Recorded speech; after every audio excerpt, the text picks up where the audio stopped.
திருநின்றவூர் பகுதியில் வெள்ளம் வடியாத சூழ்நிலை இன்னமும் நீடிக்கிறது. இயல்பு வாழ்க்கை பாதிக்கப்பட்டிருக்கும் நிலையில் உள்ள அந்த பகுதி மக்கள் தங்களுக்கான நிரந்தர தீர்வை எதிர்நோக்கி இருக்கின்றனர். வடியாத வெள்ளம் இடுப்பளவு வரை தேங்கி நிற்க முடியாத சோகத்துடன் அதில் நடந்து செல்கின்றனர் திருவள்ளூர் மாவட்டம் திருநின்றவூர் பகுதியில் உள்ள 13வது வார்டு பகுதி மக்கள்.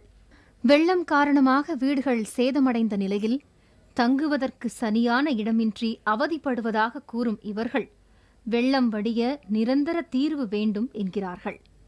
நாங்க புறம்போக்கில் இல்லம்மா, நாங்க பணம் கட்டுறோம். எங்களுக்கு சிலம்பு இருக்குது, குடிசை மாற்று வாரியம் ஒரு பில்லுக்கு 1,40,000 ரூபாய் கட்டுறோம். நாங்க வரி கட்டுறோம், கூரை வரி கட்டுறோம். எங்களுக்கு சிமெண்ட் ரோடு இருக்குது, தண்ணி இருக்குது. இத்தனை வசதியும் செஞ்சு கொடுத்துட்டு எங்களை ஊரை விட்டு தெருத்தனா இன்னும் எந்த விதத்திலமா நியாயம் இது?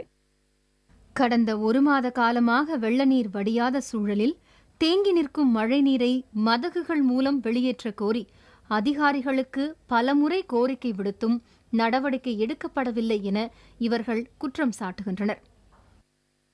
முக்கியமாக தேக்கி வைக்கிறதுக்கான முக்கியமான காரணம் என்ன அப்படின்னு சொன்னால் மீன் வளர்ப்பு என்று முக்கியமான ஒரு காரணம். இப்போ இருக்கிற சேர்மன், முன்னாள் எக்ஸ் சேர்மன் அந்த மீன் வளர்ப்பில் ஈடுபடுறாங்க. அதை எதிர்த்து கேட்கறனால உயிரை அச்சுறுத்துற அந்த வேலையும் ஒரு பக்கம் நடக்குது. டிஸ்ட்ரிக்ட் டெபுட்டி கமிஷனர் கிட்ட அதுக்கான கம்ப்ளைண்ட்டும் கொடுத்துருக்கோம்.